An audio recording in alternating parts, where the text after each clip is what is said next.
You look at the infrastructure here, you look at the roads, you look at the parks that are made, the ease of which you can live here in Australia is just, let's just say that I don't think there are many countries in the world that have such good standard of living.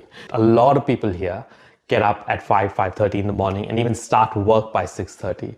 Have you ever wondered why is it that Australia, that is the 13th largest economy in the world, even though it has a population of just 26 million people, it's a country that's located far, far away from the economic centers of the world. It's a country filled with venomous snakes, spiders, sharks, crocodiles, koalas, and even these guys, Skippy as the locals call them. Hi, my name is Monish and I'm a chartered accountant who has called Australia home for the last 16 years. In this video, we're going to talk about trade, economics, and because I've lived here for the last 16 years, we're going to talk about the people of Australia and what is it that they do to make Australia such a big economy. So let's start off with trade. Australia is rich in natural resources, coal, iron ore, gold, lithium, you name it, Australia has it.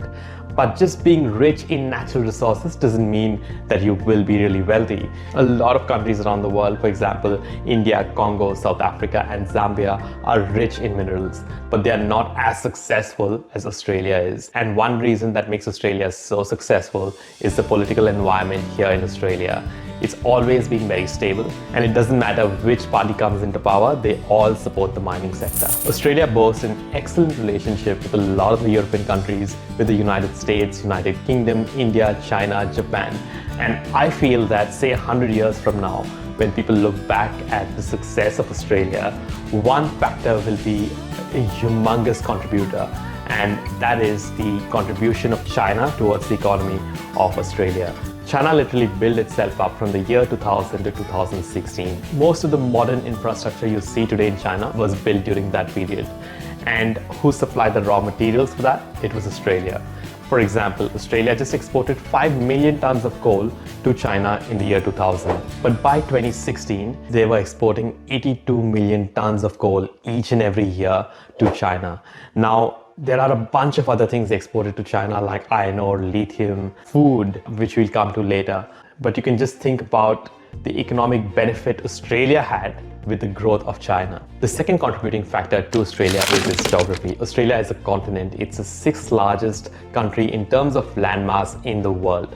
What that means is different parts of Australia have different climatic conditions. Up north, it's hot and humid. It's tropical. You come further down, it's a bit more temperate, and you come right at the south of Australia where Victoria and Tasmania is, it's cold weather. This means from an agricultural perspective, Australia produces a wide variety of fruits, vegetables, wine, and even livestock. And when that is the case, it's self-sufficient in food almost, and also exports huge quantities of food to the world. For example, just in the year 2020, Australia exported over 1 million tons of beef to the world. Another huge asset to the economy is tourism. Australia boasts the best cities in the world. The infrastructure is fantastic, it is safe, crime levels are low, and that means tourists feel really safe coming here to Australia. In 2020 alone, that was during the pandemic, 9.4 million people visited Australia and they spent over $30 billion.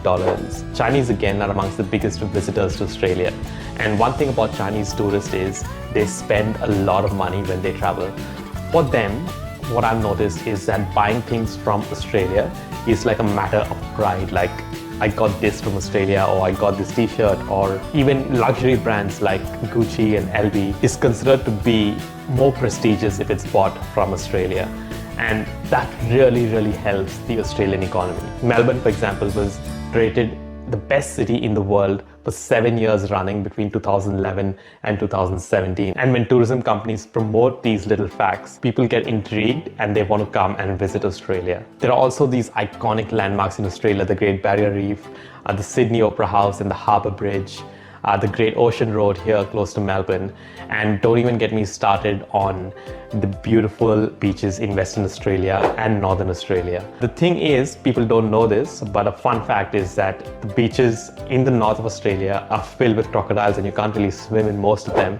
And in the south of Australia, there are a lot of sharks on the beaches. So even though they have the best beaches in the world, I don't think it's as much fun sometimes because you can't really get in the water. But anyways, coming back to the economy, when tourism combined with agriculture and mining really creates a lot of jobs in Australia. Furthermore, Australia is big on education. They have a really good education system. I myself came here as a student and studied at Monash University. Again, the education industry is valued at $37.6 billion. All that aside, a country would not work without its people. Now, what is it that people do? Everyday people who live here, what is it that they do to make the country so good? Something I've learned after coming to Australia is that people really support local.